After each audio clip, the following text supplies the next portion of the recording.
kasih dalam nama Yesus. Semua kemiskinan, kegagalan sudah di sana, saudaraku, sudah di sana. Saudara, penyakit, kenapa? Karena sebelum Yesus disalib, dia dicambuk oleh saudara Romawi. Saudara lihat dalam film The Passion of Christ, dia diikat pada tonggak. Lalu tentara Romawi yang kejam membuka jubahnya dan mulai mencambuk dengan cambukan yang kuat. Kejam. Serdadu Romawi terkenal kejam. Tidak ada belas kasihan, sudah rusak hatinya. Terlebih dahulu diolok-olokkan, kau raja orang Yahudi. Raja orang Yahudi begini lemah. Inilah mahkotamu. Dia kasih mahkota duri, jeblek, darah mengalir. Saudaraku, saya sudah pernah melihat kayu yang berduri itu, saudara. Ditunjukkan inilah kayu duri. Saudaraku, saya coba mematahkannya. Yang kecil saya patahkan. Nggak bisa. Keras sekali, lengket sekali kebatannya, saudara. Mesti pakai gunting yang tajam baru bisa, saudara. Dan saudaraku, durinya bisa sebesar jari kelingking saya. Dan panjangnya lebih sepanjang telunjuk saya. Saudaraku. Itulah dipukulkan saudaraku kiri kanan dengan bambu kepada kepala Tuhan Yesus mengalir darah. Saudara, kemudian dicambuk dengan cambukan saudara Romawi. Satu pegangannya 5 cabangnya kulit semua. Dalam kulit itu diikat besi dan tulang-tulang. Lalu disabetkan sekuat tenaga saudara Romawi. Saudaraku, rentas semua saudaraku. Terkopek semua saudaraku. Daging tubuh Tuhan Yesus. Urat-uratnya terputus, darah mengalir. Darah memancur. Sehingga Yesus tidak sanggup memikul salib lagi. Mereka masih berkata, hormat hai raja orang Yahudi. Saudaraku yang kasih, kelak satu saat, saudaraku, dia akan melihat muka Yesus kembali yang sudah mulia. Dan dia tahu itulah dia orang yang dia salibkan. Telah menjadi raja segala raja. Dan dia mesti berlutut, saudaraku. Karena firman Tuhan berkata, segala lidah akan mengaku, segala lutut akan bertelut dan mengaku Yesus Kristus adalah Tuhan. Amin. Haleluya. Dan pemimpin-pemimpin agama yang berkata itulah dia Mesias palsu. Kalau dia Mesias asli, tentu Allah datang menyelamatkan dia, membebaskan dia daripada kayu salib. Kita lihat saja apakah Allah datang apa tidak. Kalau tidak datang, itu Mesias palsu. Itu tandanya. Tuhan Yesus tidak berkata demikian. Sekali pada waktu Tuhan melayani, orang-orang minta tanda. Apakah tandanya engkau Mesias? Oh, bangsa yang tidak percaya ini dan duniawi minta tanda. Tidak diberikan tanda kepadanya. Hanyalah tanda Nabi Yunus. Sama seperti Nabi Yunus 3 hari dalam perut ikan, anak manusia juga 3 hari dalam perut bumi. Kemudian bangkit. Mereka lupa tanda yang demikian. Mereka mau tanda menurut hatinya, menurut pikirannya. Tapi Tuhan hanya memberikan tanda bahwasanya dia bangkit pada hari ketiga. Miss mereka itu. Mereka yang mengatakan Mesias palsu, kelak berdiri, kelak berlutut di hadapan Mesias asli. Anda akan berkata, ya Tuhanku, ya Allahku. Namun sudah terlambat. Saudara yang kasih dalam nama Yesus.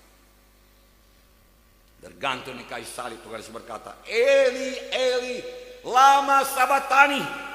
Bapa, kenapa kau tinggalkan aku?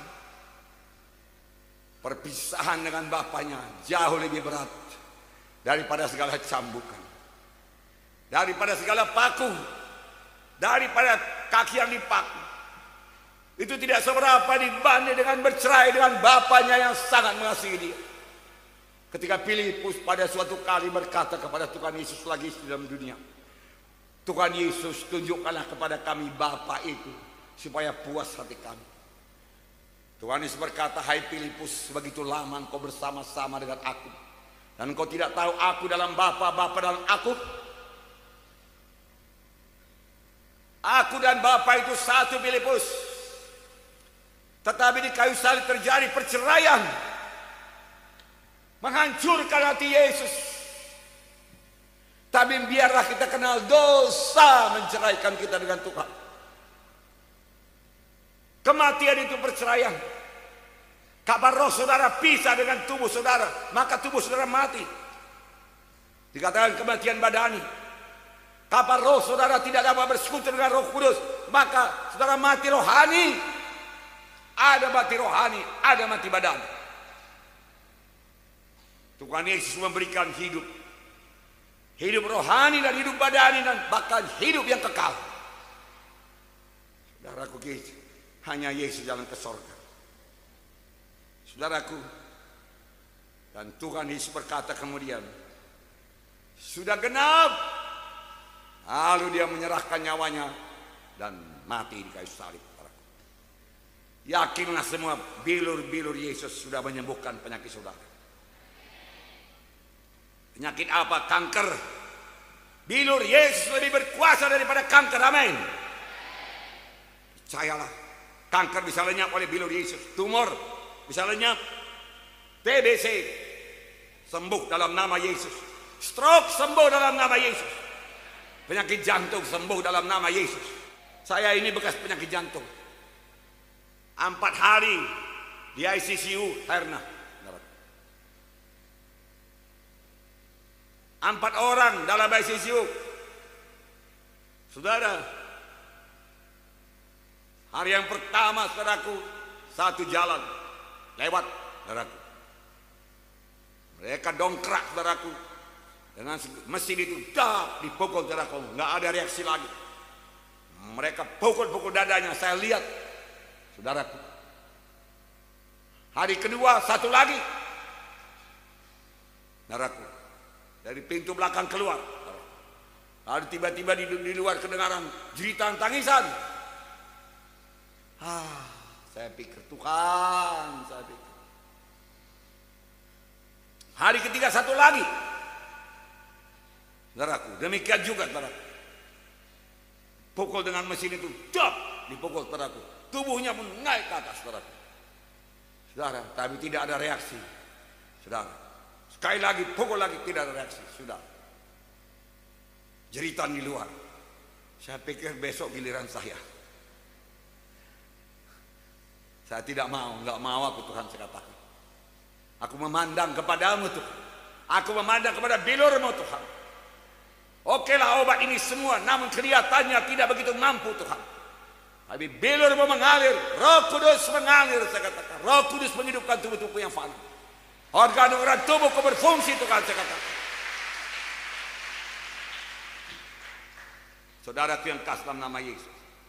Pada waktu itu sebelum saya masuk rumah sakit memang sudah beberapa lama sakit jantung. Saya tidak bisa bicara kuat seperti ini. Jantung saya terus. Kalau saya bicara kuat. Saudara yang pernah mengalami sudah tahu. Menderita. Saudaraku. Jangan terkejut. Saudaraku naik mobil kalau tiba-tiba direm, waduh, menderita. Aduh. Tapi Tuhan sembuhkan. Saya tidak makan obat jantung apapun lagi. Bilur Yesus. Saya tidak berkata jangan berobat. Silahkan berobat. Haleluya. Karena Tuhan juga menyembuhkan melalui obat. Barat. Nah, ginjal. Barat. Gagal ginjal, lemah ginjal. Roh Kudus menghidupkan dalam nama Yesus. Asam urat. Baratku. Oh, sistem tubuh saudara bisa diobatkan Tuhan. Amin.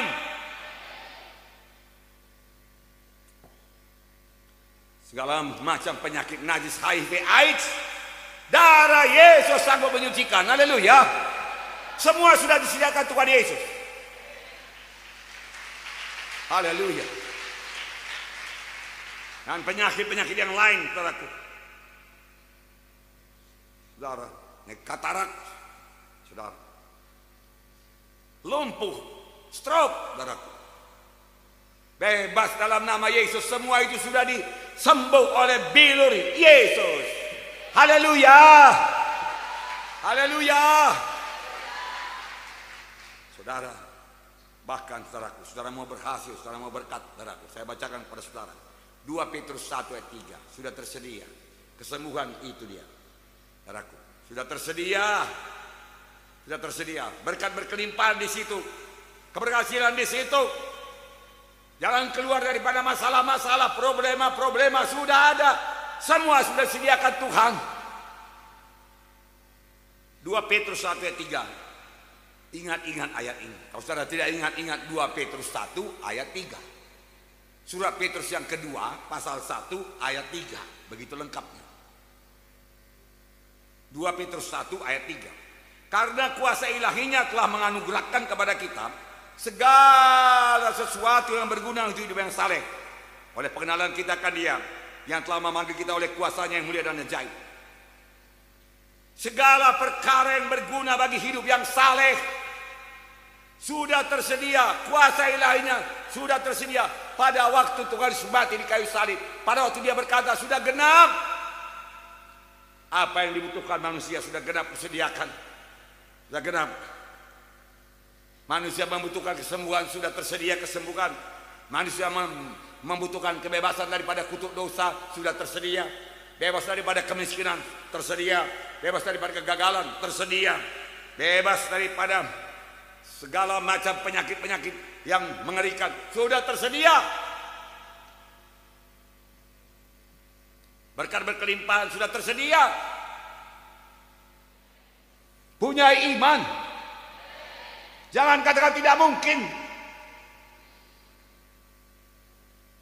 Saudaraku, segala sesuatu berkat yang disediakan Tuhan itu diterima dengan iman. Kesembuhan diterima dengan iman. Saudara, berkat diterima dengan iman. Iman itu melihat seolah-olah sudah menerima, walaupun belum menerima, belum menjadi kenyataan. Itu iman. Firman Tuhan berkata tanpa iman mustahil. Harus punya iman. Orang yang bimbang itu seumpama ombak laut tiup angin sana kemari. Jangan berharap dapat apa-apa daripada Tuhan. Pegang teguh firman Tuhan, pegang janji Tuhan, jangan goyang. Haleluya. Jangan katakan tidak mungkin. Tidak mungkin saya sembuh. Saudaraku, itu perkataan negatif yang menutup kuasa Tuhan. Saudara, dari mana datangnya iman? Dari beginilah mendengarkan firman Tuhan. Iman datang daripada berita, berita yang diurapi Roh Kudus, bukan berita yang mati. Maka iman timbul. Yang mendengarnya berkata bisa. Oh, begitu rupanya. Yesus hidup, Yesus menepati janjinya. Saudaraku, firman Tuhan bilangan 23:19 berkata Allah bukanlah manusia sehingga ia berdusta, bukan anak manusia sehingga ia menyesal. Masakan ia berfirman dan tidak melakukannya, atau berbicara tetapi tidak menepatinya? Allah bukanlah manusia sehingga ia berdusta, bukan anak manusia sehingga ia menyesal. Masakan dia berfirman dan tidak melakukannya, atau berbicara dan tidak menepatinya? Percayakah saudara? Allah bukan manusia, Dia Allah. Ucapkan apa yang saya ucapkan. Allah bukanlah manusia sehingga ia berdusta, bukan anak manusia sehingga ia menyesal. Masakan dia berfirman dan tidak melakukannya, atau berbicara dan tidak menepatinya? Pasti dia tepat. Haleluya. Tepuk tangan, haleluya.